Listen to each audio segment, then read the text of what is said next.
नमस्कार। आज हम एक स्रोत के आधार पर भारत के अंदर एक बहुत गहरे विभाजन को समझने की कोशिश करेंगे। देखिए, एक तरफ वो पढ़े लिखे नौजवान हैं जो सड़कों पर हैं, और दूसरी तरफ वो भीड़ है जिसे स्रोत अंधभक्त का नाम देता है। तो चलिए इस टकराव की जड़ें क्या हैं, ये समझने की कोशिश करते हैं। तो कहानी की शुरुआत ही एक अजीब से विरोधाभास से होती है कि पढ़े लिखे काबिल लोग सड़कों पर प्रदर्शन कर रहे हैं और वहीं एक दूसरा समूह है जिसे स्रोत अंधभक्त कह रहा है, वो झंडे लहराने में व्यस्त हैं।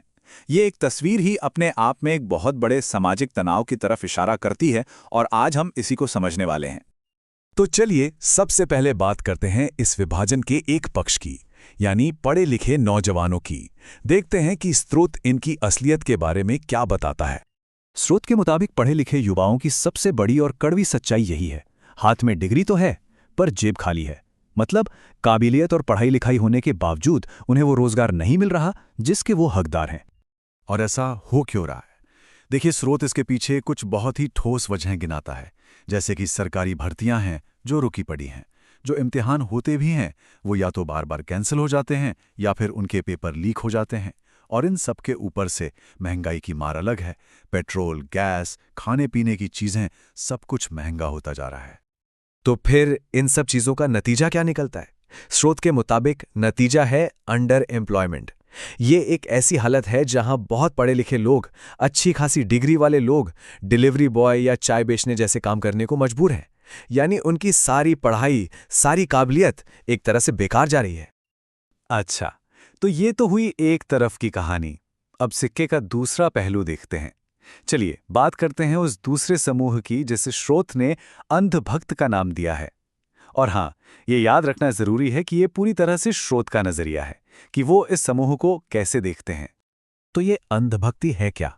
स्रोत के हिसाब से इसकी परिभाषा बहुत सीधी सपाट है, बस एक लाइन में, सवाल मत करो, बस भीड़ का हिस्सा बन जाओ।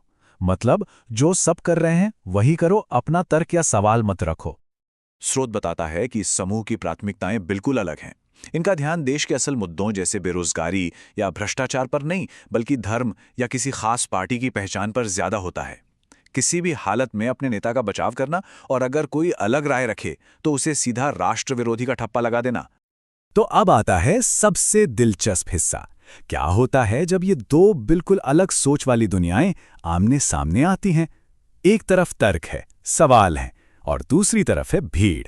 आइए देखते हैं स्रोत इस टकराव को कैसे दिखाता है। स्रोत इसे समझाने के लिए एक छोटी सी बातचीत का उदाहरण देता है।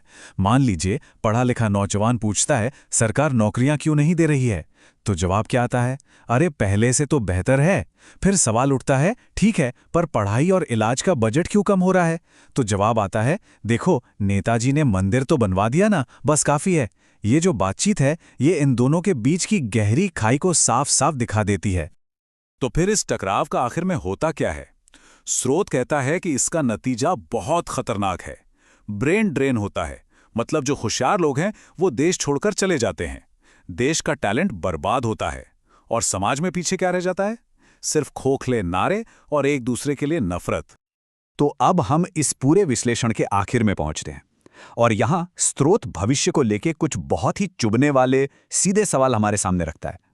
पहला और सबसे बड़ा सवाल यह है कि आखिर देश का भविष्य बनाएगा कौन? क्या वो पढ़े लिखे लोग जो असल में बदलाव चाहते हैं, या फिर वो भीड़ जो नफरत और सोशल मीडिया की दुनिया में ही खोई हुई है? स्रोत आगे और भी सीधे सवाल करता है। पूछता है, क्या मंदिर और मस्जिद बनाने से नौकरियां मिलेंगी? ये सवाल सीधे सीधे पहचान की राजनीति और देश की आर्थिक जरूरतों को आमने सामने खड़ा कर देता है। और एक सवाल जो शायद हर किसी के घर से जुड़ा है, क्या किसी नेता की फोटो लगा लेने से गैस का सिलेंडर सस्ता हो जाएगा? ये सवाल कह सकते हैं कि एक तरह की राजनीतिक भक्ति और आम आदमी की जेब की हकीकत के बीच का फर्क दिखाता है। और आखिर में एक सवाल आज के डिजिटल दौर के लिए, क्या सोशल मीडिया पर एक दूसरे को गालियां देने से हमारे नौजवानों का भविष्य बेहतर हो जाएगा? जाहिर है ये सवाल ऑनलाइन फैलाई जा रही नफरत के खोखलेपन को दिखाता है। तो इन सारे सवालों के बाद स्रोत अपना एक सीधा सा निष्कर्ष देता है कि अगर देश को आगे बढ़ना है तो उसका रास्ता अंधभक्ति से होकर नहीं, बल्कि जागरूकता से होकर गुजरेगा।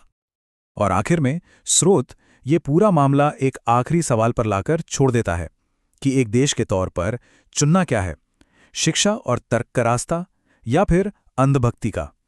ये एक ऐसा सवाल है जो इस पूरे विश्लेषण के केंद्र में है।